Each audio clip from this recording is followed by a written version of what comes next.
Hi everybody, it's Dr. Simon Deshay for another video for NobodyMotivation.com, where we aim to hit you up with videos on a weekly basis designed to educate, motivate and inspire you to achieve your biggest, brightest, boldest goals. Now, this video is all about how can we inspire the next generation to become successful. That's right, we're not talking about living off our own experiences and having our own bias in terms of how we instill knowledge and experiences on younger people, but in terms of what is the best way to motivate young people who seem to have this air of inertia around them. Now, whenever you want to motivate somebody, particularly the young, it's important as you are following their progress, not only to reward them when they get the A grade, A star, get that promotion, but also more importantly, the journey that they're on. When you can see somebody's putting in that effort, that is where you need to be praising that individual. If it's your child, that's where you need to be heaping all the praises into the child to give them more motivation to keep on trying and pushing. Don't just go for the A grade in terms of well done. Go for the well done approach when you can see efforts being applied. And more importantly, we should not be judging other people based upon our own failings. You might have been an unsuccessful footballer, you might have been an unsuccessful musician, you might have been an unsuccessful student. All of those things were your own lessons, and they should not be the lens in which you position yourself to give advice to anybody else that needs it. As a parent, I always had to be mindful of that. These were my own personal experiences. No, I'm not saying I failed in education, because I didn't. And not necessarily I didn't fail in football either.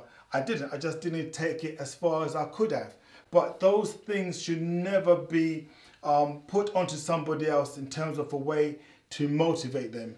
You need to motivate them based upon a blank sheet of paper, a level playing field, not based upon your own bias, based upon your own failings. Dressing for success. This is very, very important.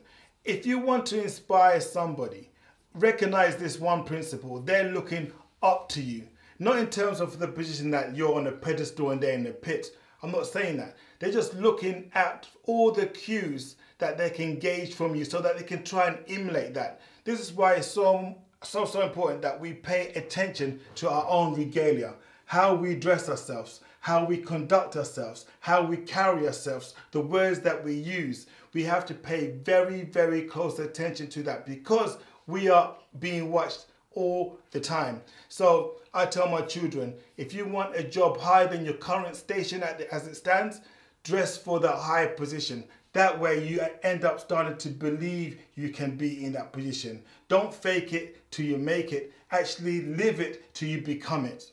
As we said, this is all about motivating the next generation. And we don't want any more mini-me's, mini-yous out there. We want people that can think, analyze and process information for themselves. This is why you have to be promoting critical thinking. As I say, the stuff I'm saying on video, I do expect to be challenged, and that's healthy. When you've got debate going back and forth, it allows people to explore and allows you to also grow and learn new things. So don't be afraid of being challenged, and also encourage critical thinking. You should be able to defend your position. You should be able to rebuttal a challenge based upon empirical, qualitative and quantitative data. That is how you debate, and instilling that in the next generation will allow them to prosper and allow them to engage in society in a far more beneficial way. Time and time again, this one keeps cropping up when the person you want to motivate and inspire is resistive to change. Understand something. Change is something that is frightening to most people. I would say 99.999% people don't like change, true change, because it's a process whereby your actual value system is going to be compromised at some point. You're going to be forced to think about things that you might hold dear. I'm not talking about superficial change here. I'm talking about fundamental changes in your behavior, in your attitude. These things normally shake you to the core.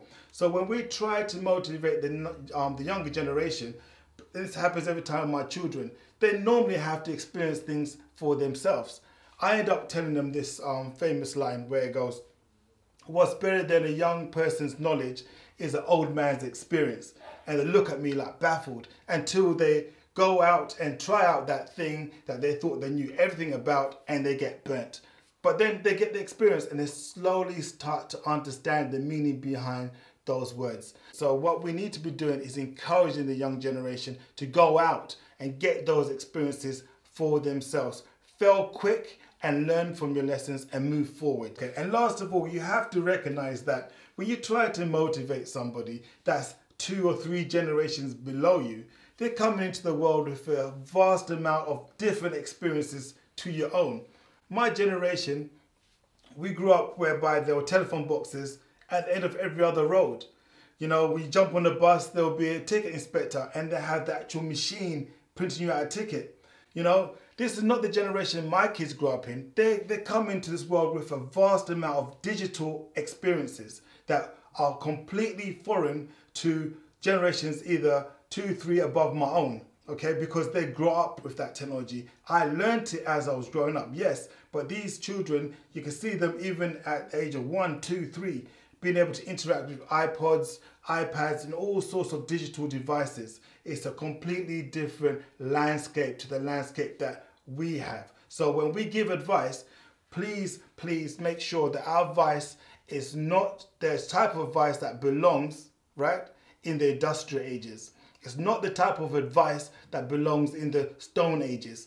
Give advice that's appropriate for the date and time the children or the young people that you're inspiring are living in. Remember guys, all of this means nothing if you don't apply and share. Each one, teach one. This has been Douglas Hamadishe for NobodyMotivation.com. I'm out.